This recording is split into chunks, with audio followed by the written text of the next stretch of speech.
제가 25분 드렸는데 사실은 내심 30분까지만 하면 된다고 생각을 했거든요. 그러니까 정말 딱 30분만 해주셔서 감사합니다. 우리 윤보선 민주주의연구원이 이 1970년대 민주화 투쟁을 주제로 우리들 기획을 했을 때 윤영호 원장님, 김학준 원장님 그리고 여러 학자들이 이 1970년대 민주화 회복 운동을 알기 위해서는 기독교사적인 접근이 반드시 들어가야 된다라고 판단하신 이유가 사실은 오늘 김정혜 박사님 발표에서도 잘 나타났듯이 물꼬를 텄던 게 기독교계입니다. 오늘 아마 그동안 기독교 역사 속에서 이러한 것들이 잘 밝혀지지 않았는데 김정혜 박사님 아주 이 페이지 A4로 27페이지를 한 30분 만에 아주 잘 맞춰주셔서 너무 감사합니다. 자, 여기에 대한 토론으로 박명수 교수님 토론해 주시겠습니다. 제한된 시간은 10분입니다. 예. 먼저 저는 이 김정혜 박사님의 논문을 읽으면서 저의 70년대를 다시 생각을 해보게 되었습니다. 최근에 저는 해방 공간에 대한 공부를 좀 했고 작년에는 3.1운동 때문에 1919년을 주로 공부를 했고 최근에는 개항기를 좀 공부했는데 70년대는 제가 그렇게 깊게 공부를 하지는 않았어요. 그런데 70년대는 제가 말하자면 대학을 다니는 그런 시대였어요. 그러니까 문헌을 통해서 연구하는 70년대와 또 제가 경험한 70년대가 겹치는구나. 그래서 우리 김정혜 박사님의 이 논문을 읽으면서 제가 보냈던 70년대가 생각이 났습니다. 70년대, 72년도에 제가 대학에 들어갔는데 바로 그때가 계엄령이 선포된 때였고, 그래서 저도 이제 그때 기독교 회관에서 열렸던 함석헌 선생님의 목요기도에도 참여했고, 목요기도에 마치고 나오면 경찰이 양쪽에 쭉 서가지고 검문하던 그런 것들도 생각이 났습니다. 전태일 씨 어머니의 피눈물 나는 어떤 간증도 들어봤고, 그때 이제 제일 열심히 읽었던 것들이 함석헌 선생의 CR의 소리랄지, 그다음에 안병무 선생의 제3일이랄지 이런 것들을 저도 읽었던 생각이 나고, 그다음에 제가 76년에 대학원에 들어가 가지고 이 반공과 이 기독교의 관계를 페이퍼를 쓰면서 그냥 공부하는 과정에 쓴 페이퍼입니다만은, 박형규 목사님 여기에도 나옵니다만 박형규 목사님 만나서 당신이 했던 반공이 뭐냐라고 하는 것을 제가 물었던 생각도 납니다. 그런데 동시에 저는 70년대에는 한국 기독교 역사에서 또 중요한 것이 있습니다. 72년도에 소위 빌리그램 전도대회가 있었고 74년에 엑스폴로 74가 있어가지고 한국 기독교 역사상 제일 크게 부흥했던 때가 바로 70년대거든요.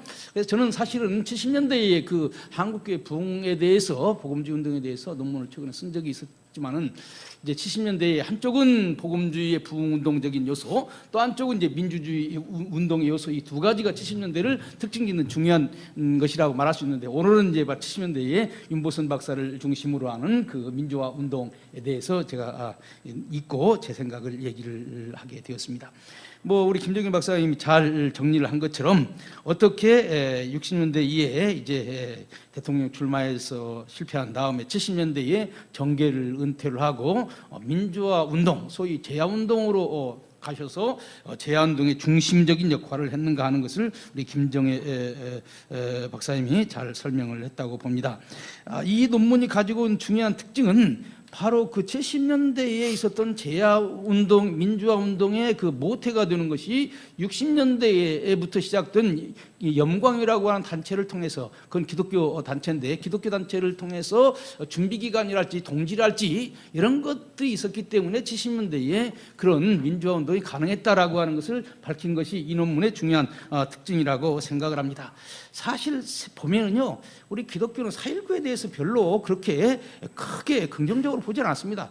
특별히 월남 기독교인들이 주류를 이루는 한국 기독교의 주류 세력은 혹시 4.19가 잘못해가지고 공산주의가 내려오면 어떡하는가 하는 염려가 있었기 때문에 4.19에 대해서 별로 크게 찬성을 하지 않았는데, 여기에서 지적하는 것처럼 한일 수교 반대 운동을 통해서 4.19 세력의 핵심인 윤보선과 그 다음에 서북 기독교의 중심 인물이었던 한경직 또 함석헌 이런 사람들이 같이 만나가지고 같이 하나가 되어서 그것이 이제 중심이 되어가지고 60년대 후반 70년대 또 중반까지 이르렀다고 봅니다.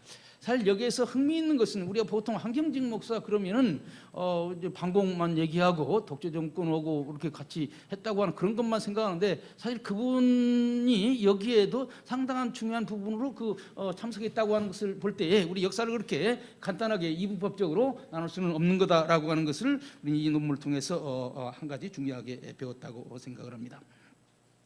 저는 이 논문을 보면서 제가 쓰면서 이게 맞나 그랬는데 제가 아까 이용구 박사님께서 말씀하시고 또 우리 김종희 박사 또 얘기하는 것을 통해서 볼 때에 윤보선 박사를 중심으로 한 70년대 민주화 운동을 어떻게 평가할 것인가라고 하는 큰 그림에 있어서 궁극적으로 1948년에 만들어진 대한민국의 건국 정신을 계승하려고 하는 것이었다. 이런 점을 우리가 중요하게 인식을 해야 되지 않나. 요즘 민주화 운동하면 자칫하면은 대한민국의 정체성을 부정하는 것이 민주화 운동인 것처럼 이해하는데 윤보선 박사는 그것이 아니라 대한민국 헌법에 나타난 그 정신을 지금 어떻게 보면은 그 헌법 정신을 이승만 박사조차도 제대로 잘 이해를 못하고 이해는 했지만은 자기 또 다른 것 때문에 그랬는지 모르겠습니다만은 그것을 제대로 계승하지 못했다고 생각했고 박정희도 제대로 계승하지 못했다고 생각했기 때문에 우리가 대한민국의 정신을 계승한다고 하는 의미에서 70년대 이 민주화 운동을 정리를 해야 되는 것이 아닌가 이런 측면에서 적어도 다음에 이제 논평하는 분은 어떻게 평가하는지 모르겠습니다만은 인사말하신 분하고 발표자하고 저하고는 의견이 같은 것 같아서 마음속으로 기쁘다고 생각을 합니다. 그 다음에 이제 상당히 논쟁적이 되고 좀 어려운 문제인데요. 우리 이제 여러분들이 이 논문 보면서 특별히 기독교인이 아닌 또 기독교인이라고 해도 천부적 신부적 이 말을 계속 하는 게 잘 모르면 신부적 혹이 신랑적하고 신부적하고 무슨 차이가 있나 신랑 신부 보통 신부 그럼 그렇게 생각할 텐데 이 개념을 어떻게 이해할 것인가가 아주 중요하고 이것이 우리 김종희 박사의 중요한 학문적인 터미놀로지가 되는 것이 아닌가 이런 생각이 듭니다. 저는요 사실 복음주의적인 교회사학자로서 또 조지신학을 한때 공부를 한 사람으로서 이 김종희 박사가 왜 천부적이라는 말을 반대하고 신부적이라는 말을 쓰는가를 잘 이해합니다. 왜냐하면 천부적이라고 했을 때 그것은 자연법적인 질서를 얘기하는 것을 이해되게 되고 그다음 인권이라고 하는 것을 인간이 내가 가진 권리로 이해하기 때문에 하나님이 모든 걸 주셨다고 생각하는 복음주의적인 기독교적인 입장에서 볼 때 그건 인본주의로 해석될 수 있기 때문에 천부적인이라는 말을 쓰고 있는 겁니다. 이런 점에서 우리 여기 청중에 계신 분들이 왜 신부적이라는 말을 자꾸 쓰는가라고 하는 것을 좀 잘 이해해 주셨으면 좋겠다 이런 생각이 듭니다. 그러나 동시에 이게 과연 이제 우리 김종희 박사님 이런 주장을 하는 것은 이해는 하겠는데 과연 이런 것들을 윤보선 박사의 정치 사상 가운데서 윤보선 박사가 신부적 정치를 가졌다 이렇게 말할 수 있는 건지 그건 나는 아직도 제가 잘 이해를 못해서 그러는 건지 잘 이해는 안 됩니다. 사실 서구 사상에 있어서 제가 그래서 미국의 독립선언서를 다시 읽어봤어요. 독립선언서를 보니까 사실 미국 사람들도 말하자면 인권을 자연적인 기본권이라고도 얘기하면서 동시에 조물주가 주신 것이라고도 얘기하고 있어요. 그러니까 천부적이라고 하는 것하고 신부적이라고 하는 것을 대립적인 개념으로 이해하는 것이 아니라 어떤 컨텍스트에서는 이렇게 쓰고 어떤 컨텍스트에서는 저렇게 쓰고 하는 그런 개념으로 이해를 하고 있더라고요. 독립선언서가.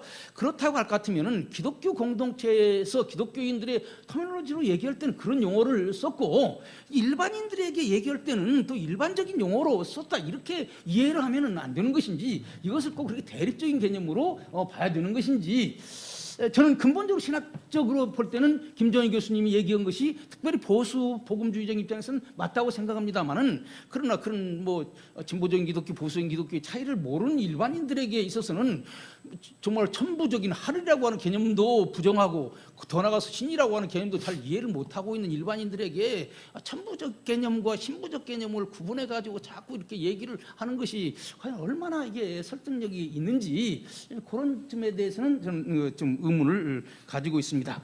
다시 한번 말씀드립니다만, 말씀하려고 하는 의도는 잘 이해하겠는데, 그리고 그런 개념을 하려면은 윤보선 박사가 의도적으로 천부적인 개념, 이런 개념 자연법적으로 이해되고 있기 때문에 모든 것을 하나님의 은총으로 이해하는, 나는 그렇게 이해하는데 그런 거 안 맞는다라고 하는 그런 명시적인 용어가 있든지, 그래서 본인이 그런 의도를 명확하게 표현하면서 썼다면 오케이인데, 제가 볼 때 그런 정도는 아니고 그냥 하나님이 주셨다, 하나님이 주신 것을 우리가 지켜야 된다, 이런 정도로 얘기할 때 이건 모든 기독교 일반적으로 쓰는 말이고, 그분들이 그렇게 썼을 때 천부적인 것하고 반대되는 개념을 썼냐 하면 대부분에 그렇지 않고 그냥 병렬적으로 썼다, 이렇게 말할 것 같다, 이런 생각이 듭니다.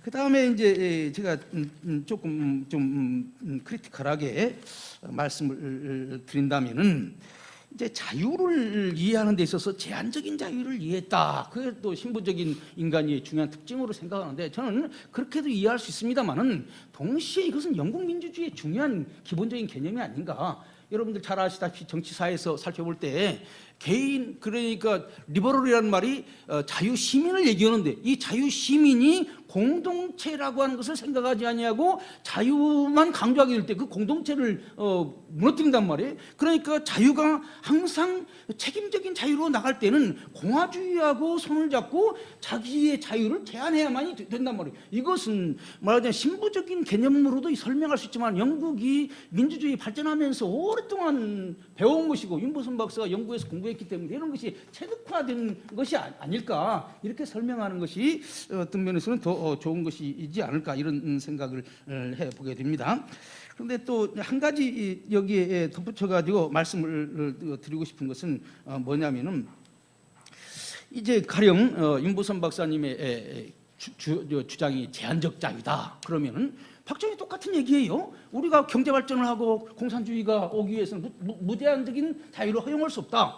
그래서 지금, 그러나 우리는 그런 무제한적인 자유라고 하는 것은 뭐 이렇게 양보할 수 없는 천부적인 권리이기 때문에 독재 정권이 어떠한 명분을 통해서 자유를 억압하는 것을 받아들일 수 없다. 그래서 민주화운동이 나오고 있는 거 아닙니까?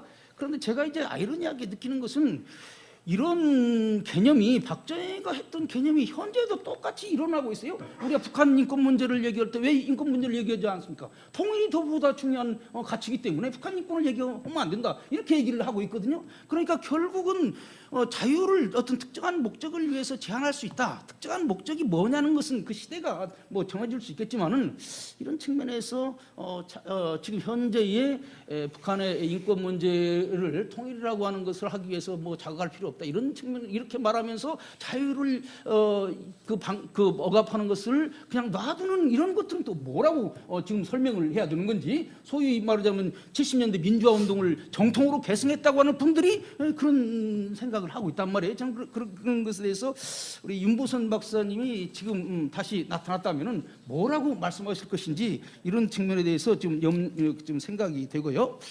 그 다음에 지금 시간이 다 됐습니까? 그러면은 뭐 제가 뭐 좀 더 많이 써오기는 써왔습니다만은, 그래서 그 다음에 제가 말씀을 드리고 싶은 것은 뭐냐면은, 제가 이제 윤보선 박사님에 대해서 한국 민족 대백과 사전을 한번 쳐봤어요. 뭐라고 일반적으로 윤보선 선생님을 대통령님을 평가하는가? 70년대 민주화 운동 크게 평가하면서 80년대에 들어서서 그 70년대 민주화 운동을 했던 세력과 크게 같이 활동하지 아니하고 87년에 노태우 정부를 지지했다. 이러니까 민주화 운동에서 후퇴한 것이 아닌가, 이런 평가가 있더라고요.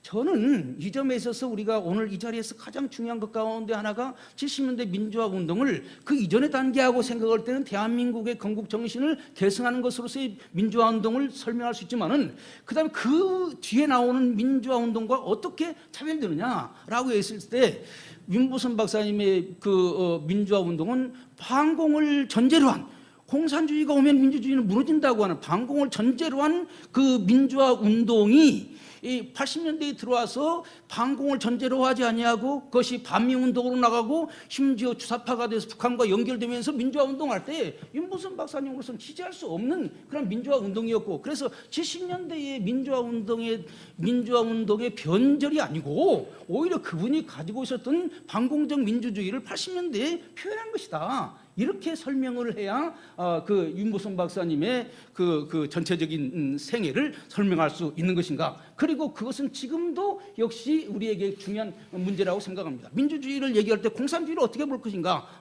지금 개인의 자유를 강조했다고 하는 민주주의가 통일이라고 하는 것을 지상과제로 내세워서 자유를 이렇게 무시한다고 하는 이론적으로 해석이 되어져 나간다면은, 그러면은 이것은 원래 우리가 얘기했던 그런 것과는 다르지 않는가. 이런 측면에서 저는 윤모선 박사님의 반공을 전제로 한 민주주의와 그 다음에 반미 혹은 뭐 심지어 종북 혹은 주체 사상 이런 것을 기반으로 했다고 하면서 민주화 운동을 하는 민주운동은 구분하고, 이것을 앞으로도 70년대 이번에 70년대 연구했으니까 80년대 지나가면서 또 한 번 연구를 해서 우리가 중요한 담론으로 우리가 연구를 해야 될 것이 아닌가, 이런 생각을 합니다. 이상입니다.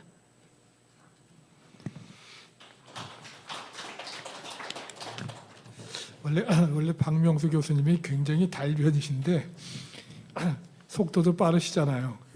그러니까 사실은 옆에서 뵈니까 질문을 한 5가지 해오셨는데 그거 다 하시면 아마 시간이 10분 정도 더 필요할 것 같아서 이 정도에 끊어주셔서 감사합니다.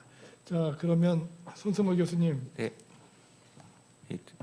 하겠습니다. 저 공부 많이 됐고요. 좋은 논문이라고 생각합니다. 저도 첫 번째 질문은 그 박명수 교수님이 하신 것과 좀 비슷한데요. 그 신부적, 천부적이라는 용어를 물론 이렇게 각주 1번에서 잘 설명을 하셨지만 이게 이렇게 나눠서 구분적으로 사고할 수 있는 용어인가 라는 생각이 좀 들었고, 동양적으로도 천과 신이라고 하는 게 구별되지 않고 굉장히 오래 사용되어 온 언어의 역사도 있기 때문에 그 왜 신부적이라는 단어를 사용하시는지는 잘 알겠어요. 그러면 차라리 신부적이라는 단어를 살릴 거면 천부적을 좀 더 다른 용어로 바꿔서 좀 더 대비되게 얘기하는 것도 나쁘지 않겠다라는 생각이 좀 들었습니다. 어쨌든 굉장히 오랫동안 기독교의 천부인권설 이렇게 오랫동안 관용어처럼 얘기되어 온 게 있기 때문에 이제 그런 것들을 좀 고려하셔서 용어들을 좀 더 잘 설명해 주시면 좋겠다라고 생각합니다. 그리고 두 번째 질문은 이제 천부적 인권관이 자유의 쟁취를 목표로 한다고 말씀을 하셨는데, 그래서 만약에 천부적 인권관이 인간의 이성을 중요시하는 무신론적 자연법 이론에 기반한 거라고 한다면, 이라고 가정을 해보면 이제 홉스는 자연법에 대해서 그렇게 얘기하거든요. 그러니까 사람들 사이에 합의를 가능하게 하는 적절한 평화의 조항들. 그러니까 홉스가 이제 대표적인 무신론적 자연법 이론가로 사회계약서를 주창했다라는 것을 좀 생각을 해보면 홉스 머릿속에 자유의 쟁취라고 하는 게 그렇게 강하게 들어 있었던 것 같지는 않아요. 오히려 이제 생명의 보호라던가 어떻게 공동체가 평화를 유지하면서 살아갈 수 있을 것이냐에 대한 부분이 더 많았기 때문에 거기에 대해서 어떻게 좀 잘 보완을 할 수 있는지에 대해서 좀 여쭤보고 싶었습니다. 그리고 세 번째로는 이제 윤보선 대통령의 그 뭐랄까 경제관념에 대한 부분이셨는데, 그 한국 경제 재건의 방향으로 사회 정의 실현과 생활 수준 향상을 위한 국민의 완전 고용을 추구해야 한다고 주장했다라고 얘기하시면서 이때 이런 개념을 강조했던 정치인은 거의 없었다. 그래서 그게 굉장히 윤보선 전 대통령의 그 두드러지는 경제관념의 특질로 말씀을 하신 것 같은데, 사실 이 내용이 재헌헌법에 나오는 거거든요. 그래서 재헌헌법 84조에 보면 대한민국의 경제 질서는 모든 국민에게 생활의 기본적 수요를 충족할 수 있게 하는 사회 정의의 실현과 균형 있는 국민 경제의 발전을 기함을 기본으로 한다. 각인의 경제상 자유는 이 한계 내에서 보장된다. 이렇게 되어 있습니다. 그리고 이게 제가 혹시 몰라서 확인을 해봤는데 1954년 3차 개헌 때도 이 조항은 유지를 하고 있었거든요. 그러면 지금 그 윤보선 전 대통령이 말씀하시는 이 경제관념은 당시 대한민국 헌법이 얘기하고 있던 경제론과 너무 유사한 부분이 많아서 과연 이것을 윤보선 대통령님의 특별한 것이라고 얘기할 수 있겠느냐라는 질문을 한 가지 더 드리고 싶습니다. 네. 그리고 마지막인데요, 저는 윤보선이 기독교인이셨으니까 그분의 신앙이 그 인간관과 국가 간에 스며들어 있다는 사실은 크게 이상할 것도 아닌 것 같고요. 어떤 면에서는 좀 당연하기도 하죠. 오히려 지금 기독교인으로 정치하시는 분들이 그 기독교적인 가치 체계보다 오히려 더 비민주적이고 혐오적인 생각들을 갖고 계신 분들이 많은 건 아닌가라는 좀 우려를 하고 있는 정도니까요. 근데 어쨌든 이런 윤보선 전 대통령의 입장이 당대 한국교회 입장과 다르지 않았다라고만 말씀을 하셔서 정말 그렇게 당대 기독교 입장과 다를 바가 없다라고만 얘기하면 굳이 이렇게 하나도 다르지 않았어요라는 내용을 논문으로 길게 쓸 필요가 없지 않겠습니까? 그래서 어떤 부분에서 달랐고 어떤 부분에서 공유되는 부분들이 있었고 이런 얘기들을 좀 더 상세히 해주시면 좀 좋을 것 같다는 생각도 들었고요. 또 한 가지는 당시 기독교의 정치관이 일치하지가 않습니다. 굉장히 다분화되어 있고요.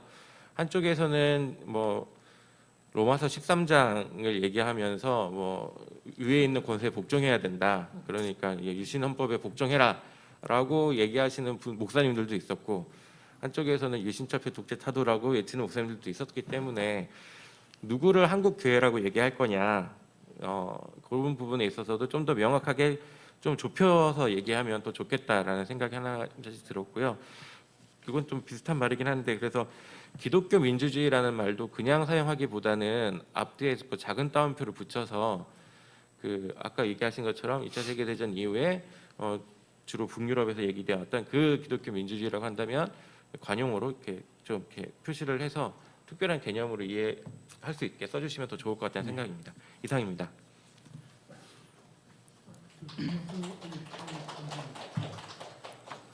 선 박사님 전공을 이쪽으로 하셔서 70년대 기독교 내부에서 굉장한 그 충돌과 갈등이 있었는데 그거에 대한 선의해가 있어서 그렇게 지적을 하신 것 같습니다.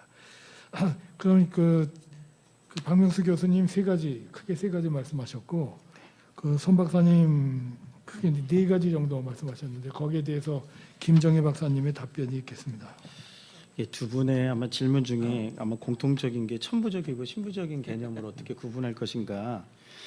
근데 이 천부적인 인간 이해와 신부적인 인간 이해가 아주 극명하게 갈리는 두 나라가 있는데요. 하나는 영국이고요. 하나는 프랑스입니다. 그러니까 천부적 인권설, 그러니까 계몽주의, 내추럴 휴머니즘이라고 하는 천부 인권을 가지고 있는 대표적인 나라가 프랑스인데요. 프랑스에서는 국가가 어떤 모습으로 가는 게 혁명이라고 하는 것을 굉장히 우상화하는 곳으로, 그러니까 힘으로 이길 수 있다라고 하는 인식, 그리고 이게 제국주의로까지 연결되어지는 구조가 있고요. 사회 진화론이라고 하는 것과 연결되어지는 그런 것을 제가 발견할 수 있었고요.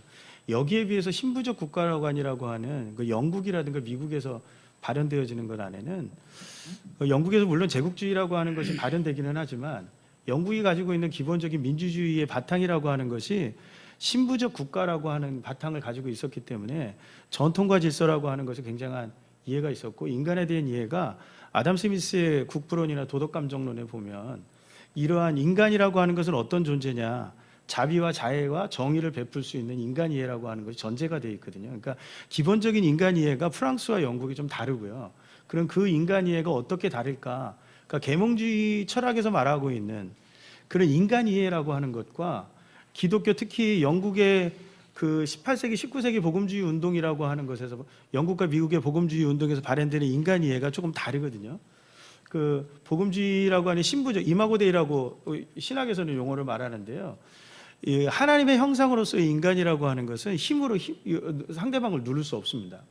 그러니까 이게 국가관으로 발현됐을 때는 국가 대 국가를 존중하게 되어져 있지 힘이 있다고 함부로 누를 수 없는 거거든요. 그러니까 월남 이상제가 얘기했던 것처럼 함부로 말할 수 없는 개념이 있는데 그럼 이게 신앙적인 용어지 일반적인 개념이 아니지 않느냐 이렇게 얘기하지만 우리나라에서는 신앙적인 개념으로만 축소시켜서 이해를 한 것이지 이게 서구 사상에서는 이게 뚜렷하게 구분되는 지점이 있다고 보고요. 그걸 제가 어디서 발견했냐면 그 독일의 기독교 민주당 창당 발기문에 보면 이러한 인간 이해가 아주 분명하고요.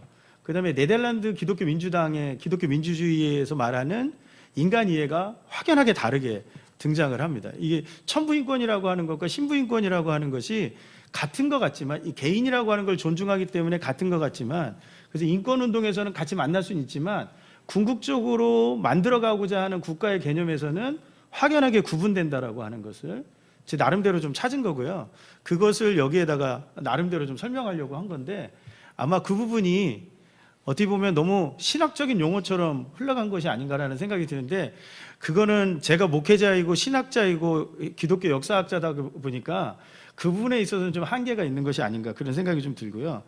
그 자유의 제한을 영국 민주주의 개념 안에서 배운 것이 아니냐 그거는 맞습니다. 그러니까 이 전통과 질서라고 하는 것 안에서 인간은 스스로 자유를 스스로 제한할 수 있어야 된다. 근데 자유의 제한을 강제적으로 제한하느냐 스스로 제한하느냐의 차이가 있다고 저는 생각을 합니다. 그러니까 스스로 제한하는 것이 윤보선이 얘기하는 유한한 자유고요.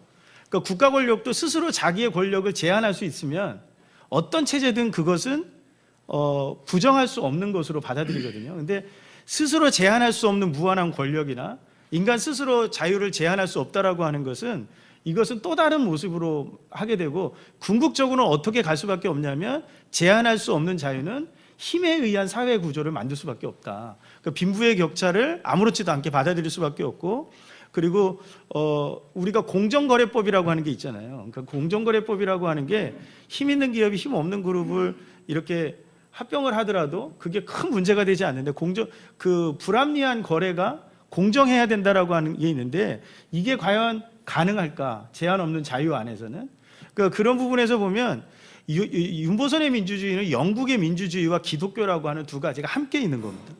그렇게 볼 때에 유한한 자유를 개인의 자유를 제한하는 것이 아니라 개인의 자유를 만들어주고 인간화할 때 비로소 민주주의로 갈 수 있다고 보는 것이지 개인의 자유가 부정되어지는 것은 아니라고 이해가 되고요. 80년대 민주화 운동 세력과 윤보선의 구분은 사실은 제 박사 논문 마지막 부분이 이 부분이거든요.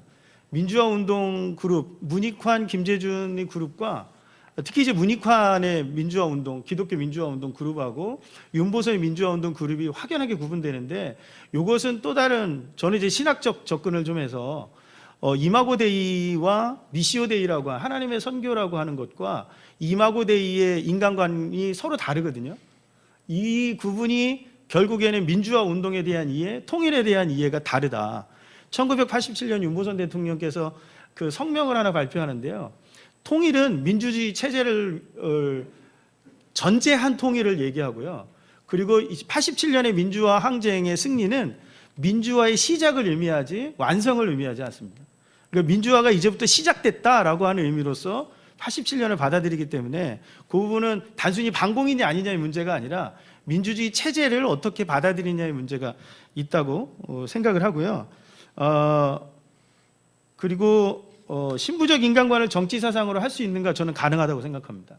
왜 그러냐면 이 인간 이해가 어떻게 되느냐에 따라서 정치라든가 사회 구조를 받아들이는 인식이 전부 다 달라지기 때문에 그 경제정책, 손승호 박사님 경제정책이 독특하지 않냐. 재헌헌법에 이 사회 수정자본주의적인 이 경제 요소들이 들어갔던 것이 사실은 한민당의 그 경제정책이라든가 이런 것과 거의 유사하거든요. 이러한 요소들 윤보선도 사실 그 전통 아래에 있습니다. 근데 1954년 전후 경제, 전쟁이 끝난 뒤에 전후에 사회복지를 이야기한다는 것 자체가 상당히 어떻게 보면 그 시대로 보면 난센스거든요. 근데 윤보선에게 있어서는 이 경제관념이라고 하는 것은 인간화와 아주 밀접한 관계가 되어져 있고 민주주의와 아주 밀접하기 때문에 이것이 전제되어지는 경제발전이 이루어지지 않으면 올바른 민주주의가 이루어질 수 없다. 빈부의 격차를 줄이지 않으면 기본의 어떤 그 자유방임주의적 자본주의의 폐해를 또다시 갈 수밖에 없다는 인식이 있었다라고 생각을 하고요. 그리고 서로 다른 기독교가 정치에 대한 이해가 있는데 제가 오늘 여기서 말하는 한국 기독교는 두 가지 의식인데요. 하나는 개인 구원의 의식이 분명한 그러니까 개인 구령, 그러니까 정치에 무관한 기독교. 그런 의식의 기독교를 얘기하는 게 아니고요. 한국 교회 세 가지 유형이 있는데 개인 구역만을 찾아가는 기독교 교회가 있었습니다. 한국 교회 주류의 교회라고도 말할 수 있는데 근데 그 교회들은 대개 정치에 무관하기를 원합니다. 그러니까 신앙의 자유만 가지기를 원하는데요. 또 한 그룹은 국가 구원만 얘기합니다. 그러니까 그 개인 구원이라고 하는 교회의 본래적인 사명을 좀 등한시하는 경우가 있는데 제가 오늘 여기서 얘기하는 거는 저는 이제 대한예수교 장로의 통합 측 목사인데요. 통합 측이 주도했던 두 가지 개인 구원과 국가 구원이 함께 있는 의식 같이 있었던 그룹이 있었거든요. 그러니까 3.1운동을 주도했던 한국교회의 그룹 전통을 이어받아야 된다라고 하는 그룹인데 한경직 강신명 기독교 염광회가 그 의식 속에 있었고 윤보선도 그 의식에서 물론 이제 신앙인이 아니고 정치인이다 보니까 정치 사상적으로 유사한 면을 가지고 있었고 유형적으로 기독교 민주주의였다 그렇게 주장하는 것이거든요. 그러니까 그렇게 좀 이해해 주셨으면 좋을 것 같고요. 홉스의 사회계약설 문제인데요. 홉스는 자유의 쟁취를 주장하지 않고 오히려 국가의 개념을 더 키우거든요. 근데 로크의 사회계획설에서는 오히려 또 반대로 적용이 됩니다. 근데 똑같이 영국입니다. 그러니까 영국의 정치적인 상황을 좀 이해하셔야 이 홉스의 사회계약설을 이해할 수 있다. 그것은 국가가 가지고 있는 기본 질서 아래 개인이라고 하는 것이 존재하기 때문에 그 개인이라고 하는 것이 국가와 맺는 이 사회계약설이라서 개인보다는 사회 공동체의 개념을 조금 더 강화해서 홉스가 얘기한 것이 아닌가 저는 그렇게 이해하고 있습니다. 이상입니다. 자, 그럼 이 발제자의 그 답변에 대해서 박명수 교수님 혹시 질문할 거 있으면 딱 한 가지만 반론하실 게 있으면 한 가지만 하시고요. 손승호 박사님도 한 가지만 이렇게 반론하시면 될 것 같습니다. 반론이라기보다도 아까 시간이 없어가지고 질문 생각했던 것을 못한 것을 한 가지 말씀드리겠습니다.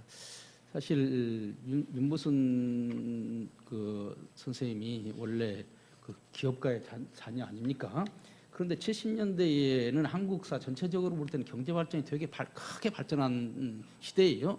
그런데 지금 여기에 나와 있는 글에 의하면은 이제 윤보선 선생님이 윤보선 박사님 복지 문제를 많이 얘기했다고 그러는데 사실 복지라고 하는 것도 경제적으로 발전해야 복지가 가능한 건데 그럼 그 당시에 기업에 대해서는 어떤 생각을 하고 있었는지 기업가에 대해서는 어떻게 생각하고 있는지 기업에 대한 얘기를 정확하게 하지 않냐고 복지만 얘기한다면은 그것은 어떤 면은 대중영합적인 것밖에 안 되는 거라고 생각을 합니다. 또 한 가지는 뭐냐면은 사실 제일 중요한 것이 그 당시에 민주화인데 그 70년대 한국 기독교는 월남이 폐망하는 것을 보면서 우리나라도 공산화가 되면 어떻겠느냐라고 하는 염려를 하고 있었다고요. 그런데 윤보선의 문헌에는 그 당시에 월남의 공산화에 관해서는 어떤 그 생각을 하고 있는지 왜냐하면 이것이 다 연결되기 때문에 그 두 가지를 한번 물어보고 싶었어요. 저는 괜찮습니다. 저는 경제관념에서 윤보선에게서 경제가 왜 중요하냐면 민주주의를 이해하는 데 있어서요. 경제는 힘을 키우는 기반이 아닙니다. 그러니까 경제는 인간화의 전제 조건이거든요. 그러니까 경제가 기반이 돼야 된다는 전제 조건이고 그러니까 민주주의 윤보선의 국가관에서는 기본적으로 경제력을 힘을 키우는 것으로 받아들이지 않습니다. 그러니까 그 윤보선은 계속해서 이야기하는 것이 그 국가가 사회 빈약계층들 그 계층들을 중산층으로까지 끌어올릴 수 있는 그 정도를 얘기하기 때문에 그래서 박정희한테 이렇게 얘기하거든요. 인간은 정신적 존재지 물질적 존재가 아닙니다라고 얘기합니다. 그것은 뭐냐면 인간이 가지고 있는 것이 단순히 물질적이고 경제적인 것만으로 민주주의가 이루어지는 것이 아니라 경제도 발전시켜야 되지만 그 기반이 사회 구조적으로 그 빈부의 격차라든가 이런 것을 줄여나가지 않으면 이 민주주의 사회 자체가 갖고 있는 리스크를 결국에는 가져올 수밖에 없다라는 인식이 윤보선에게 있었던 것 같고요. 그거는 저희가 이미 2000년대에 그것은 좀 경험하고 있었던 것이 아닌가 그런 생각을 좀 갖고 저는 이제 그런 의미로 경제에 대한 것들을 받아들였는데요. 1976년도에 윤보선은 감옥에 있었습니다.